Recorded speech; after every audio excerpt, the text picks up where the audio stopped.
Yo, assalamu alaikum. Assalamu alaikum. Strive for Gambia. Touch one, touch all citizens for Gambia. Musoolu ba ntelebe line o kan dunta dronga kafola committee be konton kafola alifal mume be. Anin kafo diol mume be mini be diaspora mini be Gambia ngal be konton kalu tentu kali jayi kali nimbara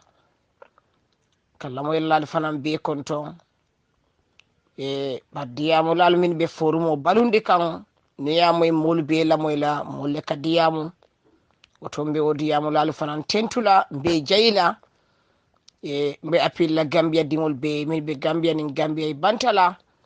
ka fali ko strive for Gambia kafo nyin lotale pour kafu dingol yena yela miral ya siya yela mirol na fena ni yaje mbalanta audio ni video la formolu siyata mimbe dunna jang wolbe dunna formol be kono woto wala ya tinnam balantan ko formo nkana video ni audio siyaje mpawol ka fintinga diamu bankola alhalola anim bankola kuola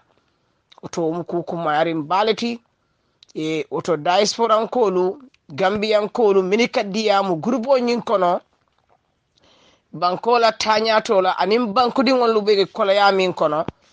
ka duwaliye ka duwa danaliye fo hajobe kulloto banketo alasalla hajulu jara bari nalmandi yamu nteltel la moyla o tatel diamu la kendol mini be groupe kono mbalu tentula mbali jayila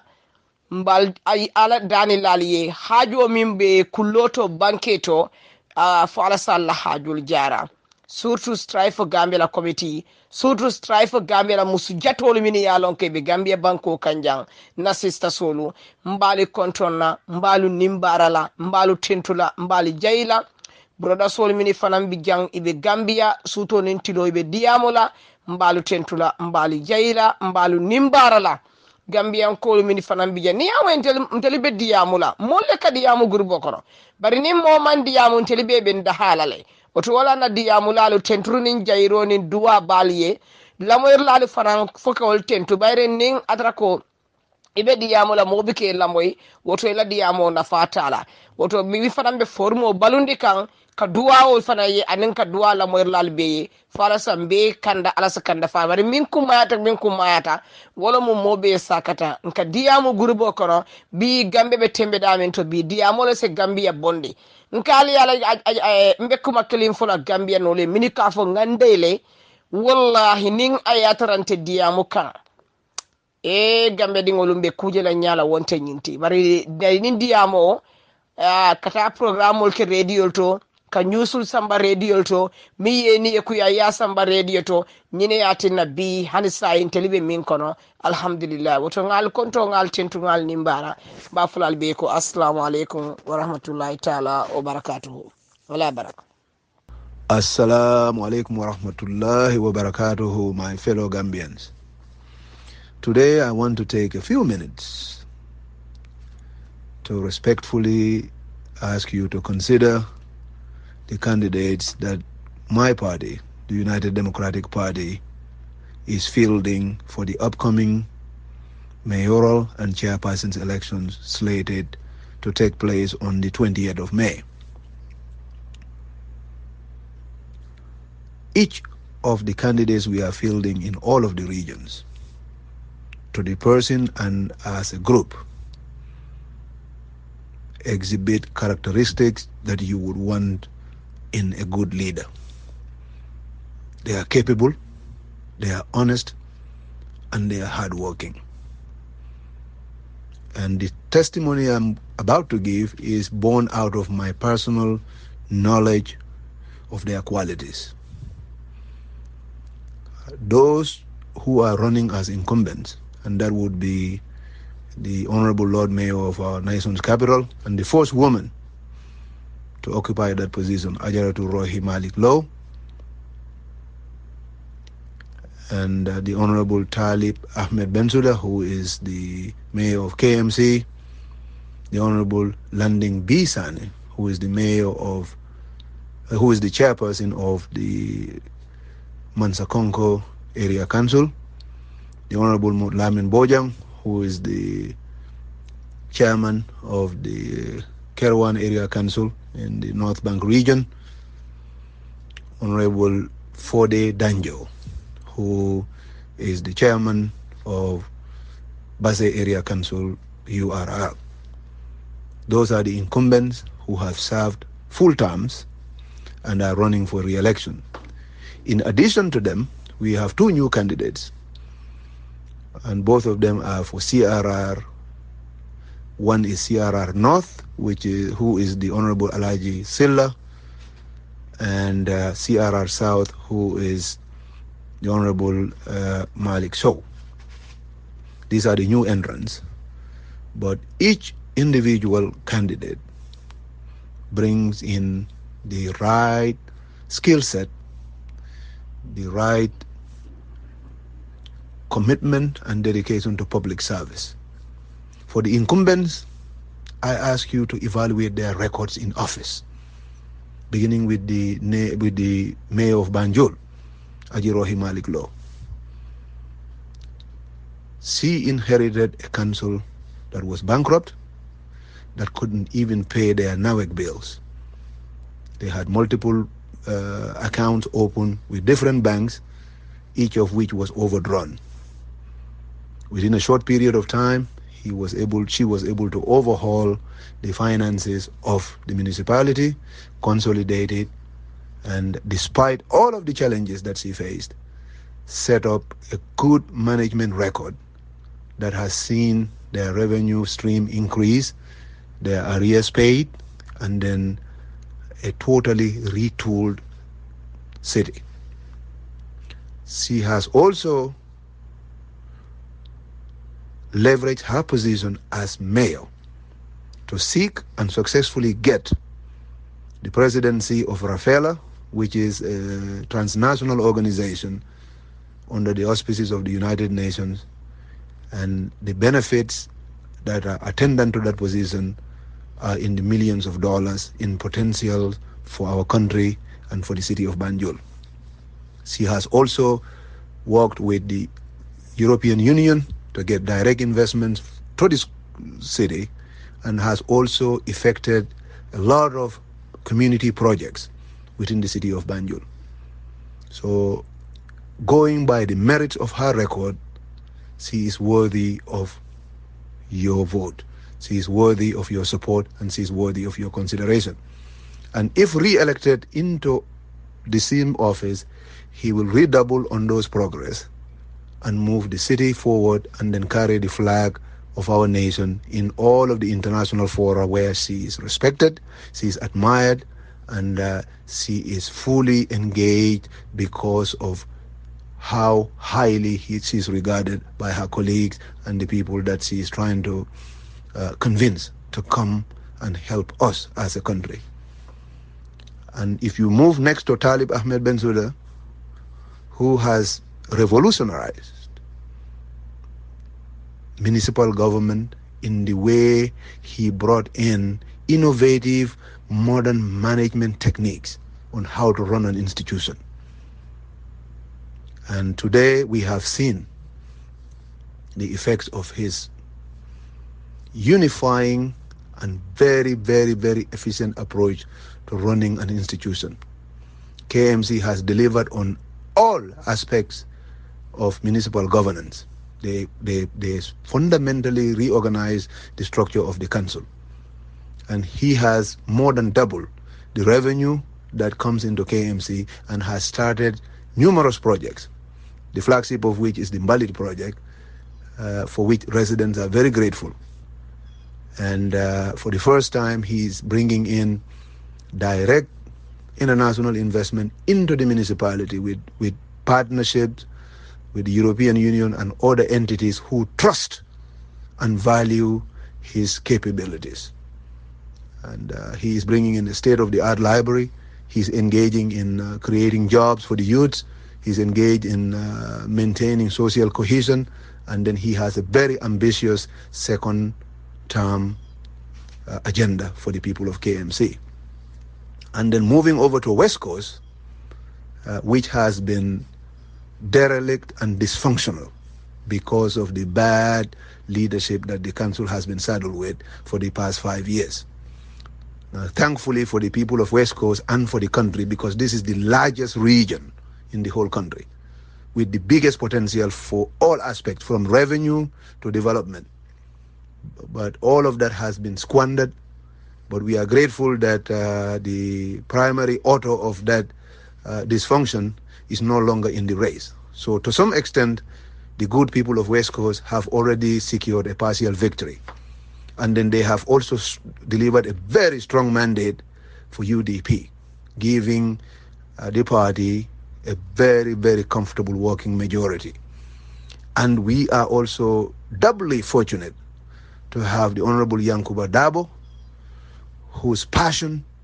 whose competence, whose commitment to Gambia and its people is beyond question. And he has a very clear, a very ambitious agenda to reform in the administration of Brikama Area Council in the best tradition of his UDP colleagues, like Talib has done, and like Rohi has done, and like Landing has done, and all of our serving mayors. He will bring in honest leadership, he will bring in transparent leadership, and then he will bring the people of West Coast into their council so that they will have a participatory democracy where they will drive the development agenda of the council. And he has outlined all of his priorities, from roads to markets to empowering our hardworking vegetable vendors and gardeners within Brikama, and then working on their markets to make sure that people can go and trade and shop in their markets in a decent, healthy, and modern way. And then he will also revamp the entire administrative structure of Brikama Area Council so that for the first time in its history, the council will work for the people of West Coast, instead of the people of West Coast working to maintain the council. He will bring honesty, he will bring integrity, and then he will bring good leadership to West Coast, which by far has the largest potential in the whole of the country. So in Yankuba, the people of West Coast will have a good, strong, and capable person who will wake up every day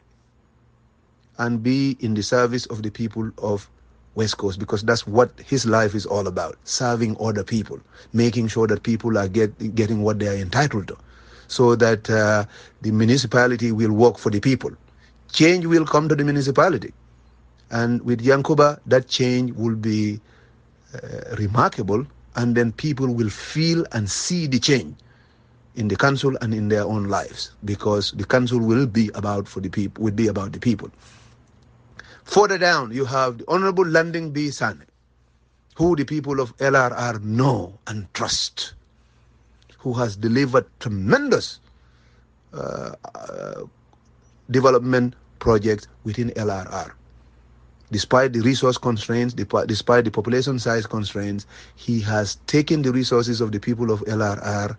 and then put it to work for them in an honest, transparent, and very, very, very, very, very effective way. So with Landing, I believe the people of LRR will renew his contract, and they will allow him to continue to do even the more ambitious agenda he has for the second term. And Landing is a unifying force. At a time when the politics of division is what our opponents relish, and that's what they feed off of, Landing and all of our leaders, Talib, Yankuba, and all of that, they are trying to bring all Gambians together, to tell them that the role of government is to serve you. Government, as people have said it in an anecdote, is like the herd of a cattle. You are the herd owners. The people that work in government are your herders. They are supposed to serve you. They are not supposed to be in business for themselves. So the people of LRR will get more of Landing, better of Landing, and then they can expect even more fabulous results from Landing and his team that the people of LRR have elected. And then you come to CRR South, UDP has selected a dynamic young person in the person of the Honorable Malik Sow. Malik is a young person, but he has a wealth of experience on community development, and he is a people person, and he has a very ambitious agenda for CRR South. He understands that a lot of communities in CRR South are not getting their fair share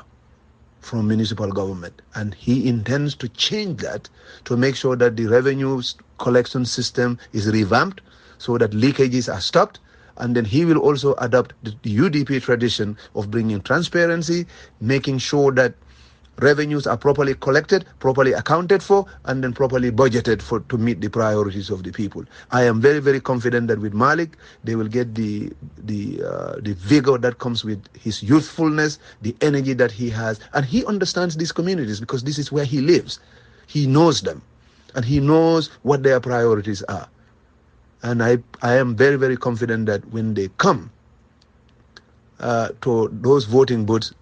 they will weigh Malik against his opponents, and then they will realize that here is a young man with the energy, with the intellectual capacity, and with the commitment to serve them. So I am urging everybody, all of my relatives, my friends in CRR South, to go and give Malik their support, and you won't regret it. The good thing about supporting UDP candidates is that not only will you get first-class service from first-rate politicians, but then you will get constant accountability from them. You know, if you feel that you have a question for them, their doors are always open. You can go and talk to Talib, you can go to Rohi, you can come to Landing, you will be able to go to Malik in Janjambure, and he'll come to you to make sure that whatever your issues are, he fully addresses them within the context of what is possible and what is within the mandate of the council to do. And then Malik is not going to waste your resources. He's not going to get distracted into, trivial matters. He will do fundamentally what is the needful for the people of CRR South. And in my own native CRR North, we have an excellent candidate in Honorable Alhaji Silla. Alhaji Silla has a wealth of experience, having served both in Parliament and also worked extensively in rural development, in agriculture, and in that environment. And he is a native of the area. He understands deeply what the issues are. And then the communities that he has served during his time in Parliament all attest to how committed he is to them and their issues. And he will also bring what is the worst run municipality in the whole country. With the least resources, with the worst management infrastructure, he will bring root and branch reform there, and then work with all of the elected councillors to serve the interests of the people of CRR North. This is a community of more than 150,000 people, 6 constituencies, and we don't have even one hospital. We don't have one good high school that we can point a finger to. And Alhaji will prioritize all of these things, from drinking water access to healthcare to education to roads. All of the priorities of CRR North, the Honorable Silla understands them. And then he will spend all of his waking moment to address this. So I conclude by asking all of you to please consider these good people. If you trust me, I want you to take my word that these are good, honest people who will spend every day working for you. Because we have seen what is happening at the national level. Our country deserves better than what we are getting from the central government. If you give these people your municipal governments,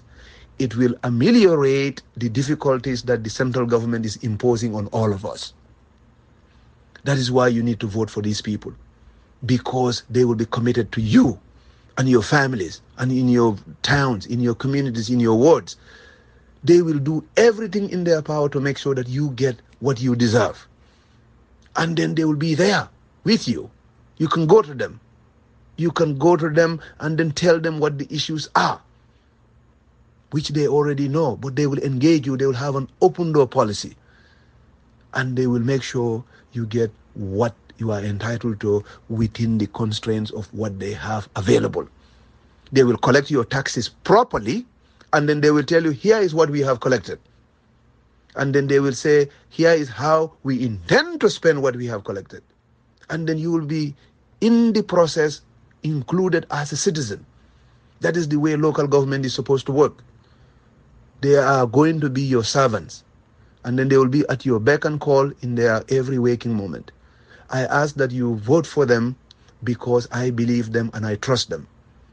And I also know that you wouldn't regret voting for them because they'll be there and then they will be seeking accountability from you. They are not going to be hiding from you.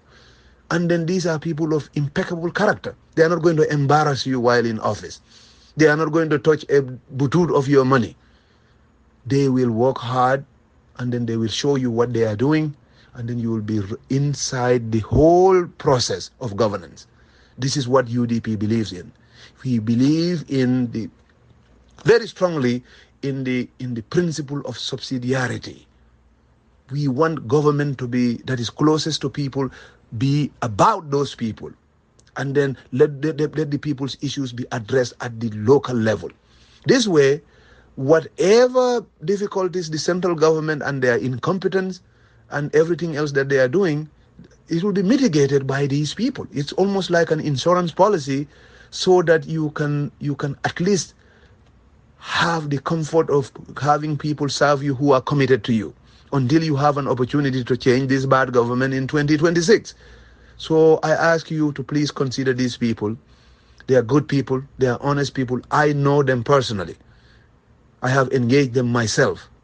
And I attest to their good character, and I attest to their commitment to you and your families. It's not about them. The tradition in UDP has always been about country and the people, not the politicians themselves. UDP politicians believe in sacrificing their own comfort for the good of the country. That is their history. And that's what they have demonstrated. And there is no doubt. I want to quote an imam from Kanifing who said, if they had known Talib was this good, they would have gone to Mrs. Bensouda when he was a baby and tell him, please give us the baby, let him run KMC for us. There is no vote of confidence that is stronger than that coming from an imam. That tells you that people understand and they know this guy. And they know it because they have seen his record. They know he's committed to them. I ask that you take the testimony of that imam in the example he gave to Talib to extrapolate that on all of our members. We have very carefully selected these people through a very rigorous vetting system. These are people that have proven to the Gambian people that they can lead them, they can serve them, they can be at their beck and call. So please support them, and then I wish everybody a safe and good election. Let us maintain the peace. Let us not make the campaign acrimonious. Let us be mindful of people that are trying to pit us against each other in divisive ways. Even if you don't agree with somebody, just do it in the best of decorum. We are one family. We are one blood. The country is too small to pit people and then make the competition bitter. Avoid that. Anybody that is goading you towards that direction is not acting in your best interest. All of our candidates are unifying people. These are good people. These are people who understand and respect the diversity of our country.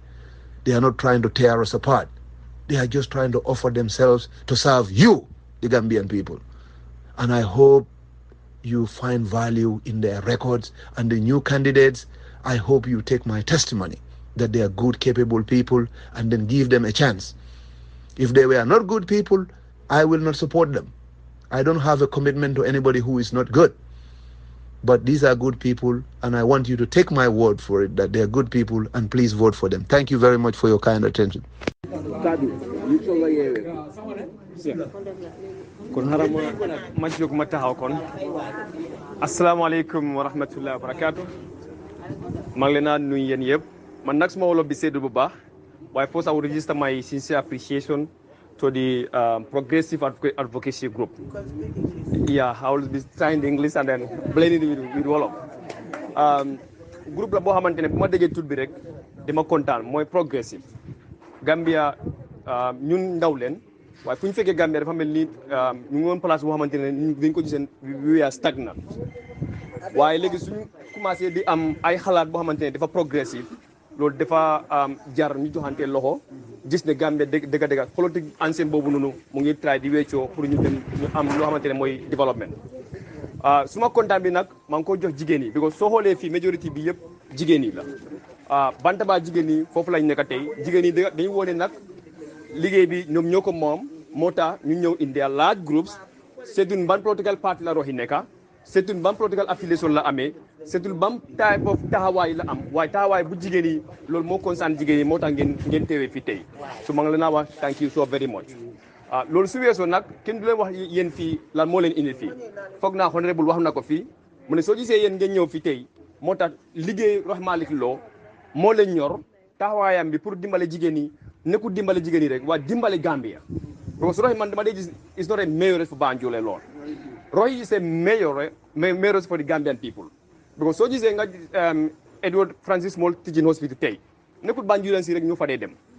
waaye am na unit boo xamante ne Rohey dafa take a full sponsorship of that unit mooy di born unit laka yu ne amee Gambia tey ñun ñëpp xam nañ ko bés boo demee si lopitaan bi ñëpp a dee gis lan moo fa dee xew waaye garab bu fa nekk tey lopitaan bi lali yooyu noonu si born unit bi noonu Rohey moo responsible loolu is not only the benefit of Banjulians but for the benefit of Gambians so ñun su fekkee ne Gambia ñun ñu ne démocratie lañ kom su fekkee Gambia ñun ñu ne competition lañ bëgg si développement su fekkee ñun Gambia ñu ne progressive ideas lañ bëgg a as a nation lu tax ñun ñu jël suñu national assembly bi yëpp jox ko benn parti loolu jóg foofu ñu ñëw si council élection bi jël suñu council yi yëpp majorité bi yëpp jox ko benn parti ñu ñëw at the mayor's level at the chairman level bëgg a jox suñu chairman yi yëpp tamit jox ko benn parti ana accountability where will be transparency fan la ñoo am development because dafa nekk a one party state loolu lañ bëgg a créer Gambia tamit tey mun na la njëriñ because jox ne ma $1,000 mun na la njëriñ because jox ne la $2,000 pour ngir rek nga dem vote waaye $2,000 boobu noonu ak $1,000 soo ko dajalee loolu njëriñ na Gambien si at yu bare yu mu war a ñëw Gambien si moo tax ma ne the progressive advocacy group li dafa nekk groupe boo xamante ne nekkul pour yéen waaye pour others who are not understanding the responsibilities of a private citizen man xëy na man mun maa toog si office yow mënuloo toog si office waaye beneen di koo xamante ne kooku la ñoo ne taana teg ko foofu noonu teguñu fa pour mu may ñu xaalis dañu ko fa teg pour mu créer ñu employment mu créer ñu jobs mu take care of suñu health care system bi mu take care of suñu education bi Rohey def na loolu ambulance bu nekk si abidi soo nekkee ambulance nekkut wagon bi rek nekkut moto bi rek ambulance is about equipment it's just like a hospital dafa jël a full equipped ambulance teg ko si lopitaan bi tey emul foofu noonu mu ne Red Cross soo déggee dëkk mu dem kanam am na ñu mën dañ de sacrifice seen boppa pour taxawal nit ñi Red Cross si ñoom la bokka mu jëlaat beneen ambulance tamit jox ko Red Cross tamit nit ñi fu ñu amee ay xew-xew yoo xamante ne ay soxla la kay ne violent or non violent gaañu yoo xamante ne safara moo ko tax Red Cross ñoo dee daw dem foofu noonu pour rescue the populace or the victims so joxaat na ñoom tamit ambulance ma ne Rohey emul foofu noonu rek through this Rafela and other organizations partnership bu yu mu amee ak international organisation dem na Jammeh Foundation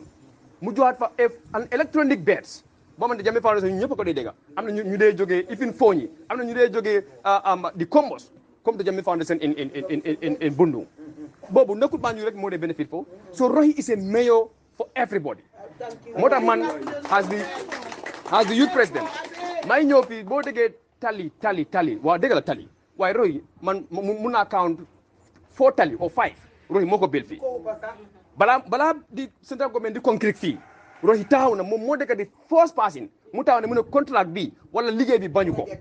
waaye liggéey bi bu nekk concrete Banjul bi balaa ñu koy def even sa néeg bi soo ko bëggee tabax il faut nga am skate plan néeg bi naka la war a taxawee mu ne plan boobu noonu nguur bi woonuñ kenn naka lañ war a tabaxee Banjul tabax Banjul is not a problem waaye soo ko tabaxee at the future tabax boobu noonu lan la war a indi fi jafe-jafe su fekkee waa Banjul la suñu concerne nit ñi jël loolu ñu ne Rohey bëggu Banjul waaye after bu mu waxee loolu last year ren season bi lan moo fi xew lu mu waxoon moo feeñ foofu noonu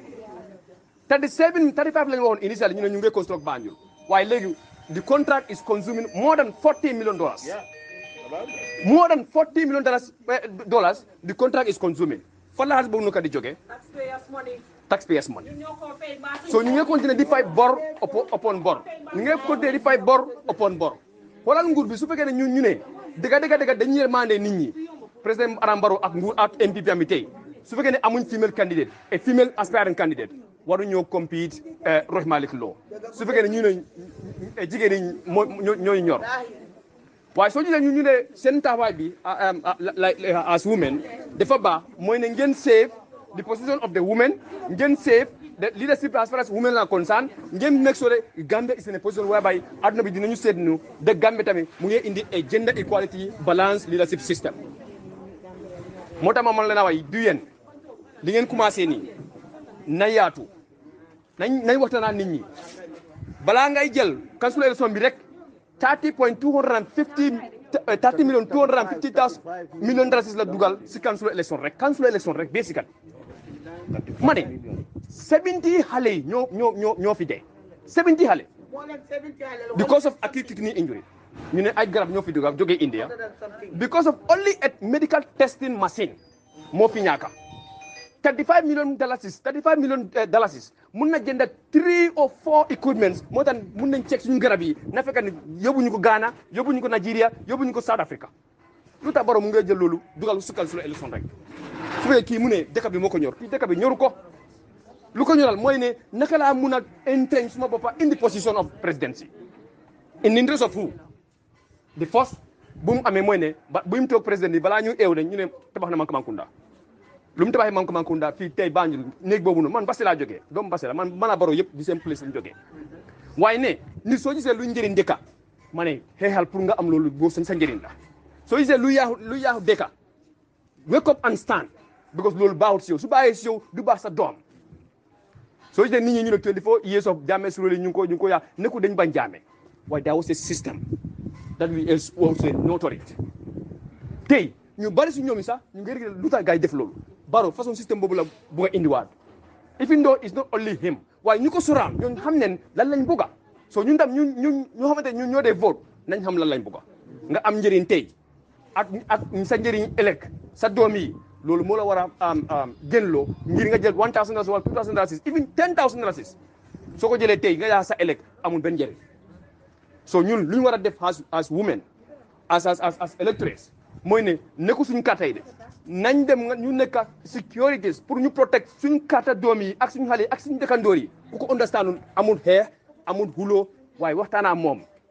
at our own level or his own level nga wàccee foofu because moom kartam bi mun na tax ne yow sa life bi mu yàqu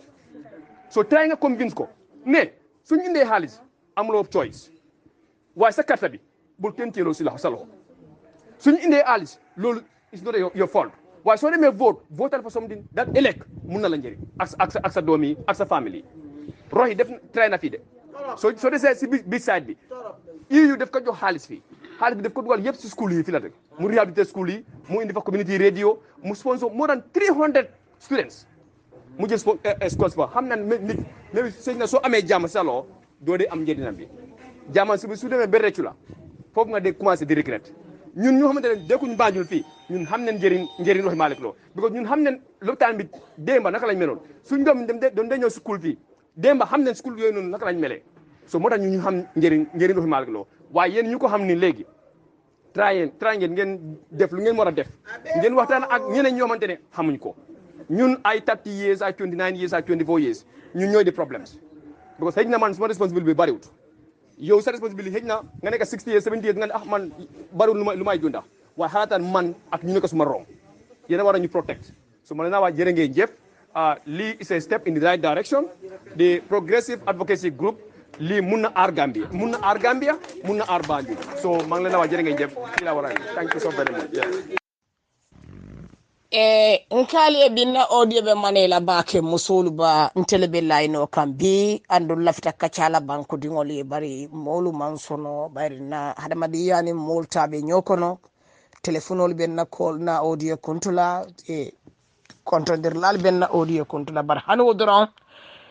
abemo ala tentoleti politiko kono si fatam fanso min be Gambia surtout URR nata bi nin Gambia dingol ye kacha wala la nin muso kunda ye kacha wala bayrin tele musolu siyo kan telle siyo be kan telle nyine nde musolu ba fele mba mandin kam fafula insa fa fula banango bayrin fula min man fula kam moy ndigol mustarahule dim piro leti diabuko basilla woto wala nan ko muso mai ya soto bari adama baro kabirin anata 2016 Gambia dingolu si fatam fanso min be kering Gambia politiko si fatam fanso min dunta Gambia musolu mbalu dani la miyen telin na fan telinga lonne mbalu dani la sudu URR nsafo kabirin URR kana fo kombo kono mume be si fatam fanso min be politiko la karola nga kendingo domo URR nga jahilo domo yi MPP e min tambindi ako fulolu nyonta o fasalale ako sarahulelu nyonta o fasalale o mujahiliya baleti politiko kono si fatam fanso politiko kono jahiliya balo moti politiko kono oto nyinketa balafati nyinketa mirati aketa jikila teoti kabirin adama nata nkali adama mam min bondi Gambiyankol la ay wala dum Gambiyankol la si fatam fanso bi jannere ya jame jamano bari bi adama e si fatam fanso kabirin anata semboto ha si fatam fanso min dunta anda be ka fo mun tole wala MPP abe ka fo mun to National People's Party abe ka fo wala to Gambia dingolu mbalu danila ala kan kila kambe min kono nin karte fayo binakan ye karerolu di ye nafulolu di ike moyla kodenke banko dingol betarla halako nin jara wala kono fojandi ba far karte fay koten fo nyondat la nyine kono andum be ku kilin fola mbadin Gambian koli alinga hakilo to bake siyo la ka nyo futu mandin kadingol be tama wulo kono le surwa dingol futu jang ye dundi mansonoli kono ye dundi bunjangoli kono ye dundi self container kono ye tranga fo duniya be yalo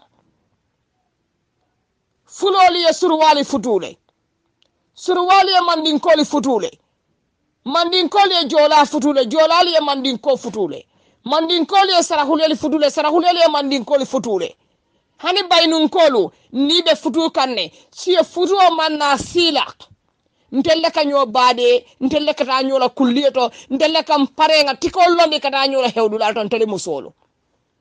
bare arama baro kabirara ta sembola fele sifatam fanso be wajabi kan Gambia banko kanja ngake ningo dola audio soto mimbe URR ako fo kununa nata be tangele bang he ay wala jahiliya moy ke ba katamba ikalo media to ika jahiliya diyamo fo sifatam fanso mu jahiliya ko boleti momon ka fo mole ko al sikari fasa atelle na wuluta sikari bara sikar le bala heyu jahiliya manta minyin na politiko kono mbe Gambia dingo be danila dukare ali jam fanyi araba baro nala nyin suwo nali man jam fela Gambia dingo lu nte kukilinga wota man serota wayen sila bake adama kabiraye bankota 2016 asdan siyata dindin fa siyata konko dunda banko kan fuwariya dunda banko kan sifadan fanso wajibita banko kan andun kalile ko mbasen kan sifadan fanso momon ka fo idala ibe jahiliya ko ba folete mu jahilolete politiko manjeran ka fo nyoye ko ali carte fay nyimmu mandin ka dingolati politiko man jaran ka fo ali carte fay nyimmu surwa dingolti politiko man jaran ka fo ali carte fay nyimmu fula dingolti politiko man jaran ka fo ali carte fay nyimmu sarahule dingolati politiko man jarala de ngale musolu siye bere kantali futu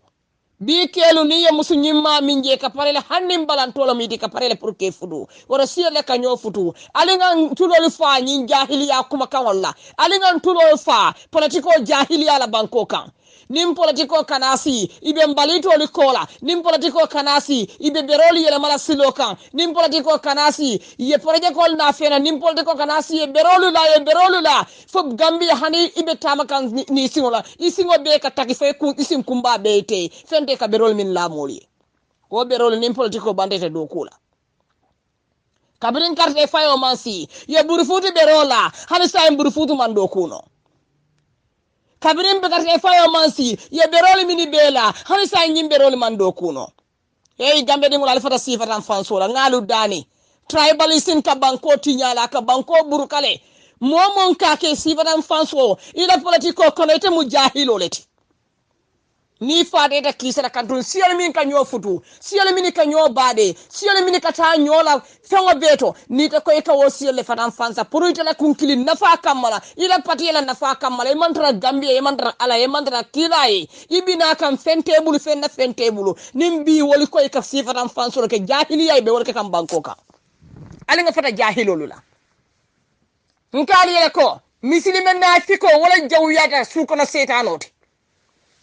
misilima nafikoli mini kallo ibe sifatan fanso la misilima nafikoli mini kallo ibe siyoli da mali dundila nyola sifatan fanso nyim politiko kana ali mujahilo leti Allah sumo tali na fala Allah salo tali na fala ali mujahili ballet momon be URR momon be kombo kono momon be tundu be sifatan fanso la pour politiko kamala ibe modu nene la ka fembero la fenna mi yalan koy fon yalan koy ta do kula no ibe jahili yalle manta banko dingol ma koy ka wala nan kale Gambe dingol alimbe ngam bulo la alay momon be jahili ala nyim banko ka alama alaye buruka alama alaye dubeng modol bije wolme la kordali sambano bari jahilolu ye butawole te nyalo ne say barin kunun social media ibika telephone fon ibika moli call no bari bi wolke ba jahilolu kasi iko kasi fadam fansol ke moli banko ka alama ale titi teal ni moltema min bebe keri ite moyle be fola kole ya min bebe nyim bankun ka ite moyle be fola Gambia Musoolu telle ka siyo be kan telle futu mbalu dani la ala kan kila kan alalla karte di opposition la mbalu dani la Gambia Musoolu Gambia funding kelu atele min ka siyo futu Gambia funding kelu alalla karte di siyo be la mbalu dani ala nala kila kan Gambia funding kelu mbalu dani la ala nin kila kan Gambia Musoolu mbalu dani la dindin keba alalla karte di opposition la aliye fata nyin jahiliya kuma jahiliya patiyo aliye fatala momon kasi baran fanso ke nyim bankun kanjam patiyo patiye kake iya patiyo mu jahili patiyo leti si baran fanso patiyo patiye kake nyim banko kanjam ila patiyo mu jahili patiyo leti ate kaira dino la gabanko mo la moli fata si baran fanso ka kuma patiyo kono ali moli fata jila Gambe di wolu mbal tentula mbali jayila fo karte fayo fo nyindun sa kada Gambia ene ma jolete fo Gambia nagala sai pour nyin karte fayo nyon datina ko si yonda mala nyon daño futula ban sai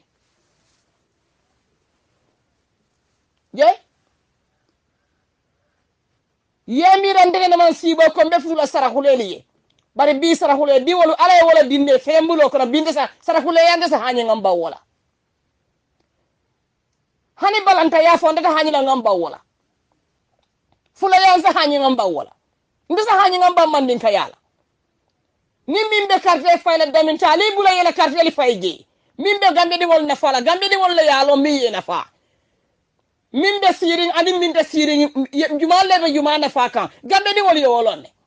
bari nali man fata nyin jahiliya di yamola ko si fata fanso wal man fata nyin jahiliya di yamola karimu si kareti ala bambu aldi wala mu karti ala bambu al mamari wala mu karti ala bambu abe mu jahiliya di yamola ti momo yen chala na telephone number 504472 musol ban tele be di yam kan sukuta de mbado mafo moye bondi sieto bari si fata fanso di yamo media to nim momon kake alama alaye buruka indi la dimbala alama alaye buruka alalla alifalu dandala ye fata sifatan fansi diamola Gambia man sifatan fanso long Gambia siya bela kanyo futu siya bela kanyo bade bari yin sifaram fanso min dundi moli politiko kono moman kayra suto bini koy musara ko lelde so me koy mu fulode sinin bi koy mu mandin kolati e gaban ko be tore gambia be tora ye gambia be tora afela tama wulo kono gambia di wol dam mala be tora de tama wulo kono fe manji hado nin toro la banko di won kan tama wulo kono fonna banko la maral nyakenya je diaspora de wol mini yaalo lota nyim banko kanje yela na fulo bondi yela sembo bondi siya bele la kodo bondi bare biya fela o siya be ko ibe airport ni be dunne ba jola ni be findile ba jola fo nyata kala nyim banko kan ite moyle na fi ko libe di amula wala andun diaspora la atina bi araba barobe siri nyim palaso diaspora la atina bi araba roba sanyo wulindi kan nyim palaso ala nim banko di wol min sonte carte fay ni yaje mol wakilta carte fay la diaspora la be mol bulo ko ali carte fay 2016 ala fay ali kane bang ali hani ali keten ting dunya bal je kanne TRRC bina janne ali balla nyanto sulale ali balla tonya sulale nyinati na 2016 gamban ko be kada kilonti mo be carte fay 2016 sio bele adama baro tambini sio bele carte fay sio bele campagne ke sio bele politiko bari bi nyin siku ay gambia batandile ay tora ay ngaybe sio bele ka futu nyoy man kadi min barakata ay kuto tay na si hane balanto na ya nyina ka sonne hane daymono na ya nyina ka sonne muna le ka son alkana siyol dundi nyol alkana sifatan fansoke aliye mandinga keloke aliye mandin koli kele nda manke mandin kati nda musol ba manke mandin kati bara aliye mandin koli kele aliye mandin koli kong fale usen dum kunada bo kong alko mandin ka pati la mala pati yeti aliye moli fandi pati nyinde hanim bi pati nyimbe barakaren aliye kumo be fo pati nyimbe barakaren alte da hala jahiliya aliye jahiliya ke fo bi gambe be dunta nyin toro kono nyin jahiliya le dunni nyin toro kono kuno al kanyede ke jambar kuno nimmi ya si kuma funya araba baro ki ya jame ke da farale fay fute tulola bi arama sida bayre arama be tambila wato minan dol ko fulolon dol ko mandin kolon dol ko jolalam na fa da sate do ta ko jola dol bi ja ko fulol mati dol bi ja ko sarahulele malti mol jakalta mol jamolta mol mala be kala nyami hanim bi wo si ko le be keri fo nyendo minam aliye molu tora kabiri arama sita atel kunun dimbere mere lalu atel kunun din nafikolu aliye molu toro hanim bi be o toro le kono fo molu mini yela na fulo bondi ya adama tambindi aliye adama pus faka ol jorni ni be dunna ni be fintila ak e jorni na tamala li fere man kayra sono wandi banko ka ni ma ila banko kayra tijebe kayro sono ro nyaadi le tama wulo kono senegalel be kayro sto kan diaspora jinele be kayro sto kan diaspora maliano be kayro sto kan diaspora gambe di wol rono be toraren diaspora ibe silari be dawundi fende nyin sifatam fanso ali ya dundile fafata diaspora ali jahili malo alama ala ya ali burukatil jahilul ngamo be konton kale musol bantere be line kan 2016 arama baronte ngandi le ngam fawole fayi ngam fawona dimbala tuje bayo malo ngey filige fatela batela fendela ndunta wula kaje ko arama baro etambe nyesi nyin sidan ya ganye molbe min ko nga bonda kono oto binin tamandi amo bi ntaka gaban ko mole fisir wallete nkale le ko alla na fulo alla muta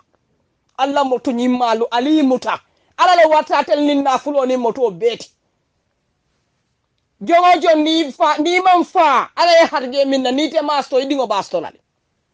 sarakule dingo dim furi wonena man sato nta dingo be barakala le ndade ta alna la kilay ge araba baro moli de tambi ni nyin jihado ni nyin ko ya be ko nyon ke jote ta nyim bankun kan hani moto na panta ni ko e murunga ko ne bikaso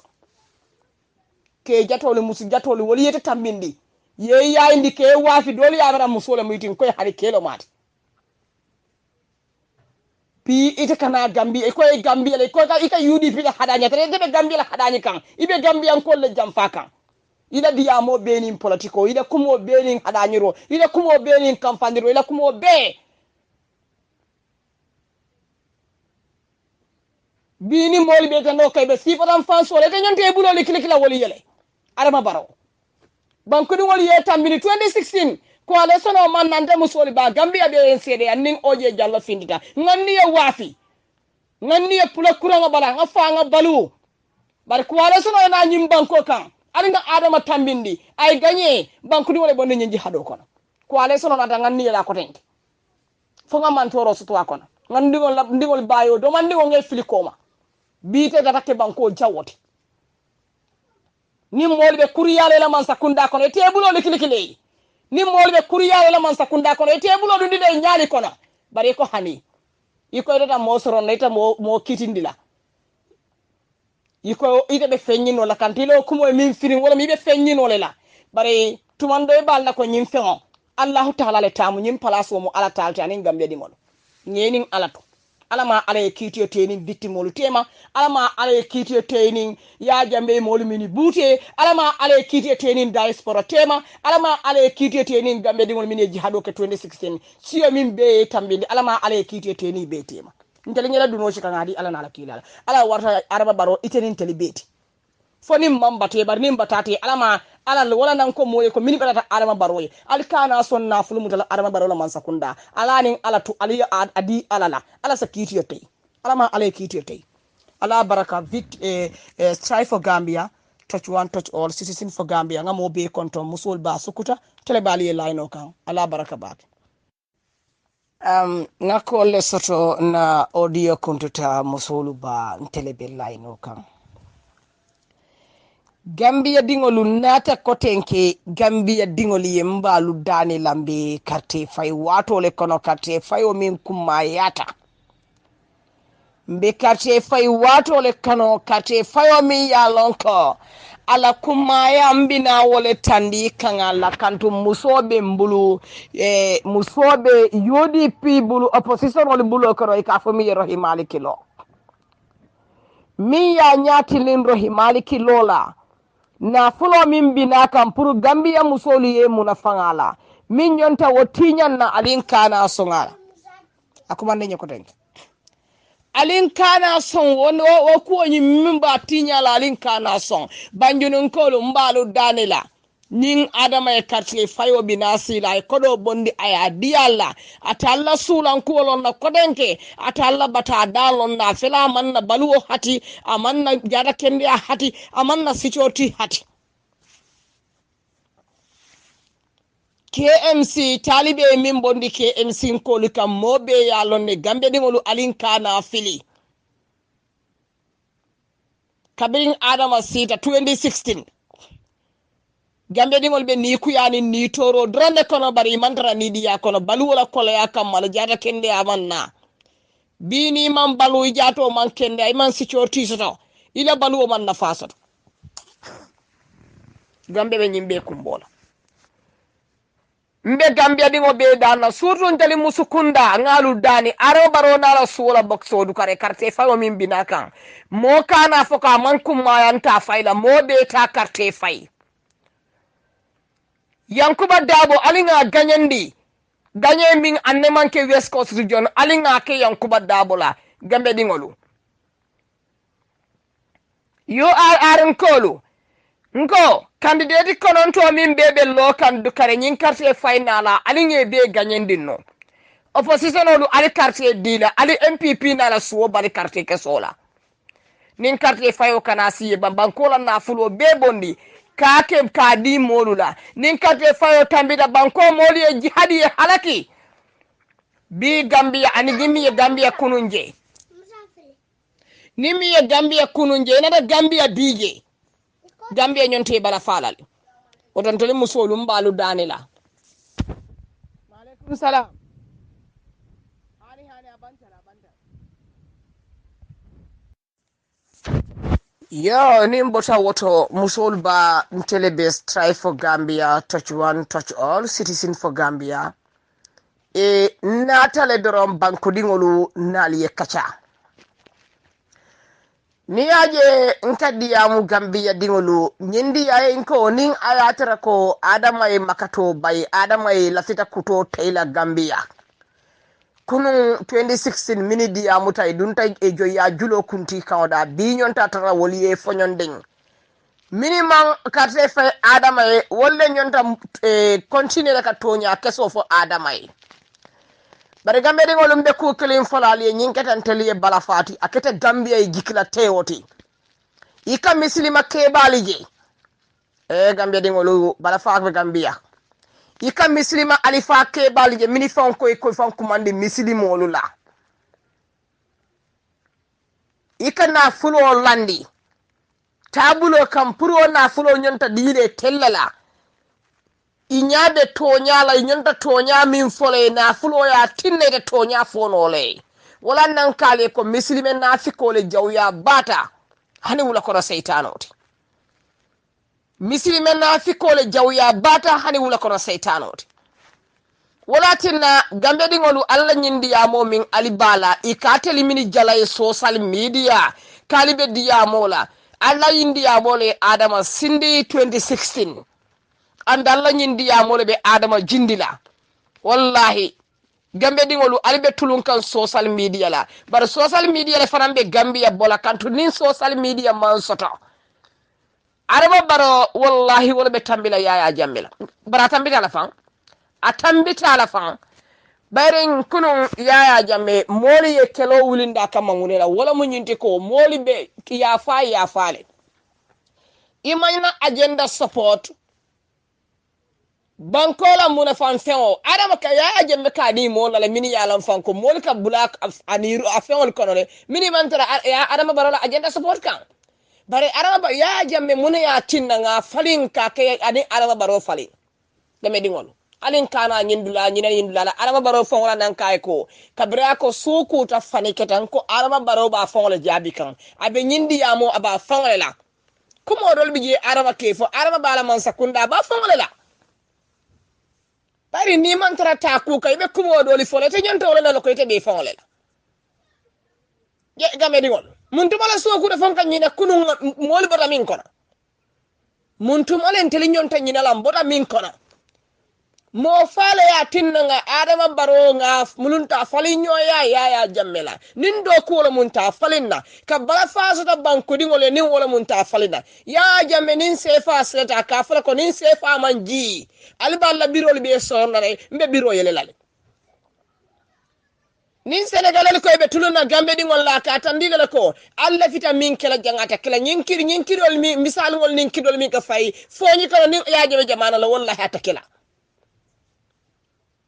kabirin hakilo bakan kelo kata non libya mala nim banku jumalom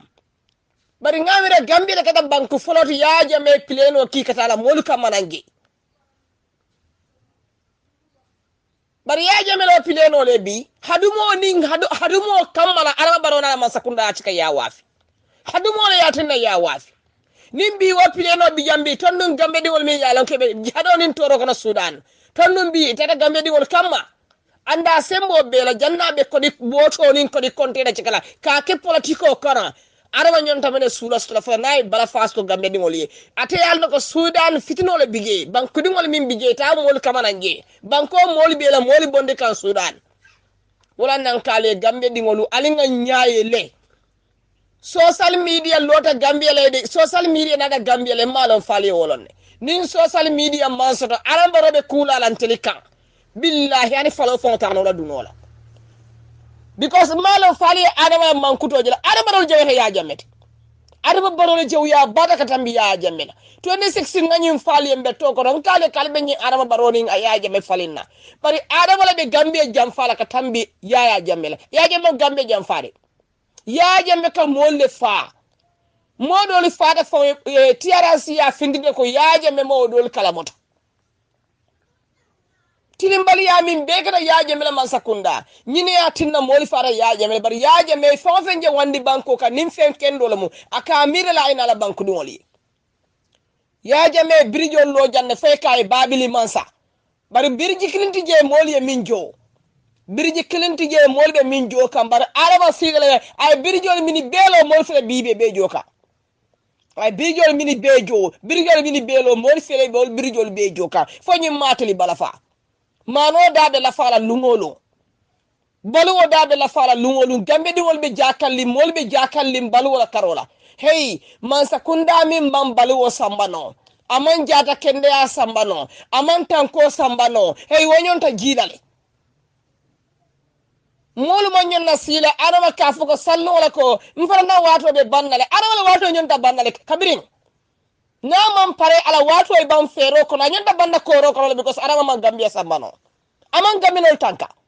aman na baluwo sambano ni aje jawra meta jan nin jawra kabe boloja molka kumbo mini ya tinna molka kumbo jawra la ngamira jawra e moli konole no jawra e moli konole sambano ay moba abata mol nim balu wala tema nyina na molka jawra kumbo ya jamme ni ya gibe wala fisere arama baro ko sinyake bari ni ko arambara duniya la nyin ko ya arama baro e gambia la ko ya be sujundi ni wala la andu kabiri yaaje mabbi jan duniya be ko le yarende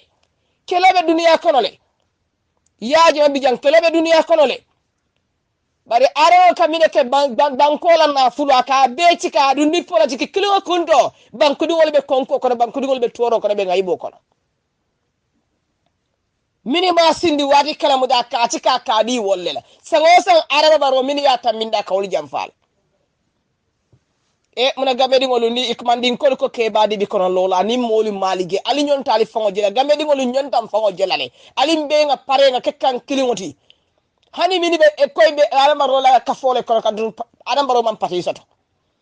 hani mini koy bala ka fole kono mp national puntum pantan ka fo kilin to national puntum pantan ka fo kilin to baro youth movement hani mini koy bige nali gambia la kanu ali mbe ka kilingoti arma baro ka ko ha ambe gilale aya nyonta gilale sallu wala alifa kiliye to nya fayge woyen kontane bake surwa ke ba do bige woy to nya fay woyen kontane bake wala di amol don den kontane di amol be mini be di amutay wala nan kale ko islamic council manna gambia ndingol ye l'islamic council nadale ka arma baro nyabu newu nyabu ne wunnal wolti ñin l'islam council mo nyabu ne wunnal let ali wala bulani man saw masanata e nyabu wol ne wu banku di wala bali wala kuya banku di wala toro sudan na ñin fitino ite diyamula la de banku di wala dinni wala fata janne iman conference ke iman diyamala hanisa iman man sakunda tontonga kuwala kubi kana jam foy man sakunda tonton ite le to araba baro man saw man sa sita islamic council ñanta burkalale gambe di ngolu Islamic Council nyonta burukala la because Islamic Council manyola lola nyimbankun kan iya loja nga mantel na fa fenna Christian on la ka fo min belori wala ka tonya fo idalale wala belori banku di wolle ba Islamic Council be araba barole man sakunda ka wala support sefol min ka man sakunda support ni araba barole man sakunda jitali be gindi ali kalol mini kam sakunda support ni be nin araba baro jita ali wo ali kalol be jindi aji ni wala kam sakunda support ali be jindi momo ya non ko place o be bulo kanole ibe man sakunda support kam dibe mole place ki place kumalato ali be jindi iman jere kake palaso de bayrim palaso e kanana imamo ya vice president wa kamin fani wote mala wala mun yinte ko vice president ninka yes ako yes ninka no ako no gamedi ngol nka le nan lefta politiko la alika arama baro la moy alika la molu la moy ministre ya tala alika arama fa wala moy daga arama baro ningaje telekono nka la moy le fay bam freng oto gamedi ngol ngali konto ngal nimbaran telo Musoolu ba ñin video min finda sudan ni ya gibe momo ya gibe hanni ngata ko bi ka salibi ka sun billahi wala talaybe sunulale surtout muslimon islamic council le folon ñonda findina ñin ko adresse bari telle be kala last minute mo la di yamole batune be findine be di yamola because e bam ko dingol hati yemin hati wala muñinti ko na fulo mi badi lan telle wala hati itele tu ñaabu ne woni ñaabu lo ka tolla Islam kan sulu nyonta burukala nyim bankon kan adama baro man bankudi wala abam bankudi wala hat momi ya lonko ni ya bankudi wala ya jambe di potase no nata janne iko pileno kabe jida ka pileno ta jida kanta bankudi wala te bari ye murundi andu gambe di wollo akko gambi to habole ko alimante yabde andal te yebla naale nyini jindi jam mota fulali bari ye murundi bari mol dingol fele hani kunun hani nyin lo kun tambila ifele nyim bagu yebe kolyare nyamin dolibe fala dolibe la njurla je yemira nyimbala kolayala nyamin dinno wala nyimba krosi be di pot kannan islamic council ta findila idiyamo baluwo kolayata ta findila idiyamo gamedi ngolun tellebe parela nga fa nga balu tellebe parela nga fa nga balu nga arama sindi fa min kono nga sindi balu min kono nga wuli ngo fa kil woni o balu ta arama e wuli jin siranka ala baraka bake musul ba telebe layno ka nga mo be konton sukuta demba du ka fanyadi le nomo yalonko mbe fe o fen fola ikoy be kelen la nieta radio to momon be kelen la nieta radio to na telephone number 5044722 momon ben challenge la nieta radio to